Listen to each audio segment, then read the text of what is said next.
upang matiyak ang mas maayos at pangmatagalang suporta sa mga overseas Filipino workers o OFWs na nagbabalik sa bansa kasunod ng umiigting na tensyon sa Middle East. Itinutulak sa Senado ang agarang pagpasa ng panukalang Bagong Balikbayan Act na naglalayong magbigay ng sustainable programs para sa mga OFW. Si Angel Pastor sa balita.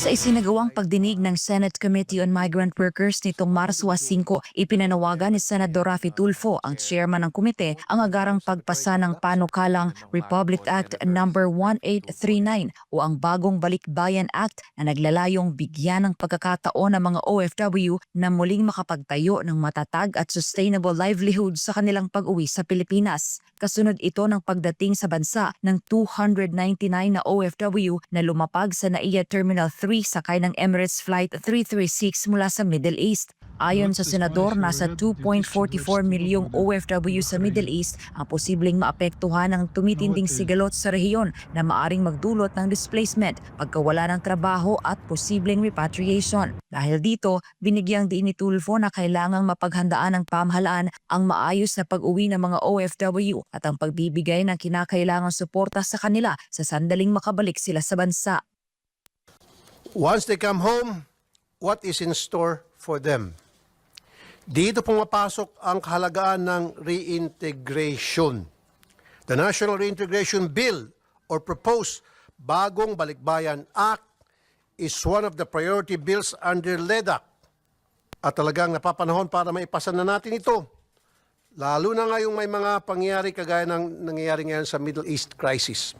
Dumalo sa pagdinig ang iba't ibang ahensya ng pamahalaan tulad ng Department of Migrant Workers, Overseas Workers Welfare Administration, DFA, TESDA, DOLE, DTI at mga local government units, pati na rin ang ilang private organizations at associations upang talakayin ang mas maayos na reintegration program para sa mga OFW.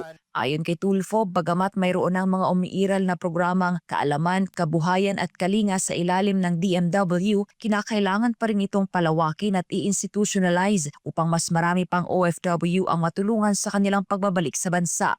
We must ensure that the smooth, sustainable, and productive transition of our OFWs back to their homeland, whether they be documented or undocumented, and whether they're coming home by virtue of contract completion or under emergency circumstances.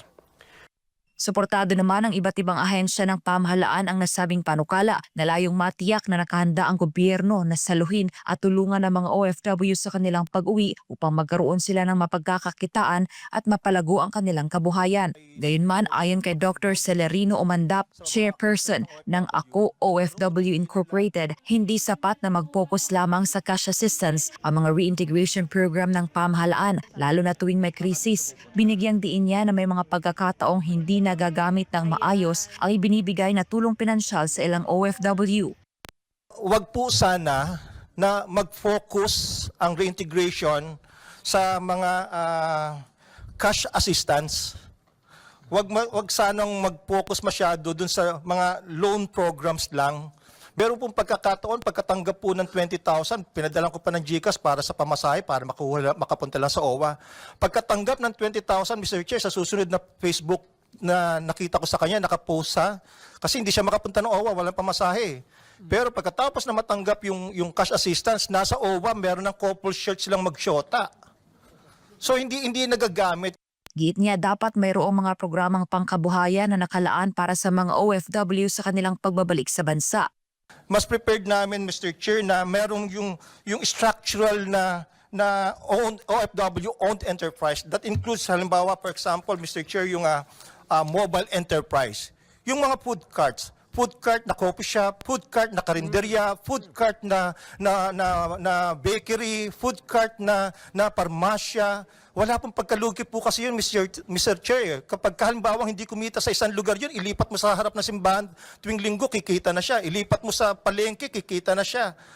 Sa huli, suportado naman ni Senator Tulfo ang mungkahi ng grupo at inatasan ng DTI na makipag-ugnayan sa mga OFW upang matulungan sila sa mga proseso at hakbang sa pagtatayo ng posibleng negosyo. Para sa Diyos at Pilipinas kong mahal, Angel Pastor, SMNI News.